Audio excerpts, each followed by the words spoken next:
Kapag nasa probinsya, basta't masipag ka, hindi ka magugutom. Sa 4-hectare camping site na ito sa bayan ng Real, ang tanging puhunan para magkaulam, linaw ng mata at tamang asinta. Dahil sa kagustuhan namin ma-experience ng mga tao yung nature na kung saan maibalik namin sila sa basic. Yung mga panahon na nanguhuli kami ng mga hipon sa ilog. Paninilo ang tawag nila sa paraan ng panghuhuling ito. Karaniwang ginagawa tuwing gabi kung kailan lumalabas ang mga hipon. Ang nahuling hipon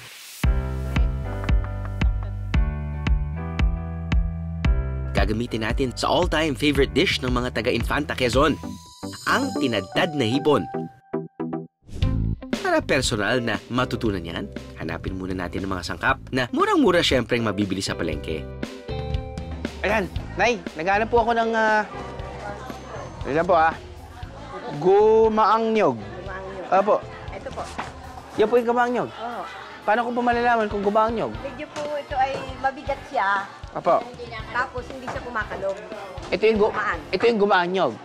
Mabigat. Pero hindi siya nakalog. Ang normal na niyog ay kalugin yung ganyan at kumakalog yung tubig. Kumakalog.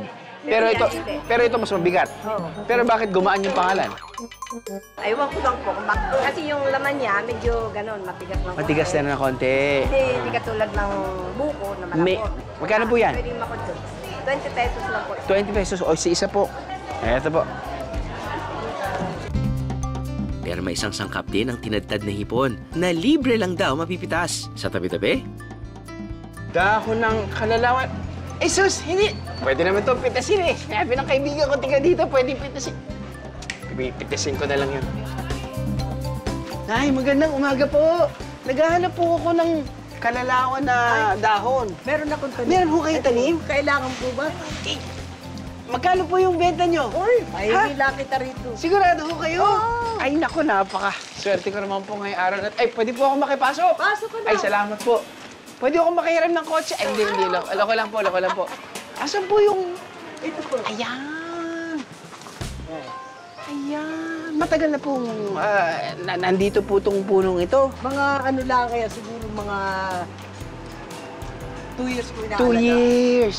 So, pinipitas yun na rin po yan para for personal Oo. consumption ay. Maraming ginagamitan yan. Yan. dahil kompleto na ang mga sangkap, oras na para magdagdad. Ang mga kasama nating magluto ng tinadtad na hipon, si Nanay Alicia na 3 dekada ng hanap buhay ang pagluluto nito. Pati yung itak niyo po malaki rin Malaki po. po. Pagka po, sir, ako'y nagagalit sa bahay ko, tinutudok ko. Ay. Pinong-pino ka agad. Ay, pino-pino ka.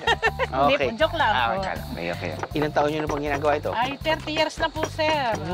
Ako po yung mga anak ko'y nakapagtapos ay gawa lang po dito. Kaya ako nagpapasalamat din dito sa tinatantad kong ito. Napasama ko si sir sa... Sir, baka naman agawan mo pa ako paggagawa ng tinatantad. Ay, hindi. Okay na po ako. Joke lang po. Ayos lang po. Baka wala nang bumili sa akin. Sayong-sayo na po yan.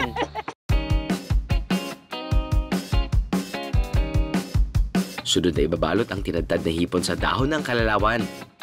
Bulat sa pool, yan na po yung ginagamit niyo. Dahil madami po ba yan dito sa this side of Quezon? Opo, marami po. Pagkatapos, tatalian ito gamit ang dahon ng buli para tumibay. Mas maganda yung balot yata ni Sir, ay sexy. Oh. Tingnan po ninyo ang balot ni Sir Drew. Sexy. Palibasa ang kanyang balot ay sexy.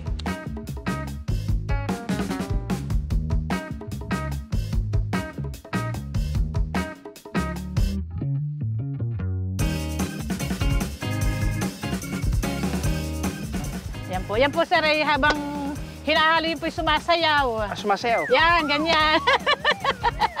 Yan, parang si Ma'am Baliktad. Ina, pagkatapos ng news ay nagsasayaw. Sino po si Ma'am Ina? Si Ma'am Ian, I mean. Wala po. Ito po yung ating niluto. Wow! Ito po yung lutong Infanta. Ayan.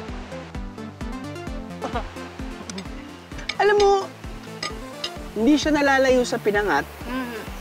Pero katulad ng sinabi mo nga, parang mas umuusbong yung lasa ng hipon. Kaysa sa lasa ng gata. Gata, opo.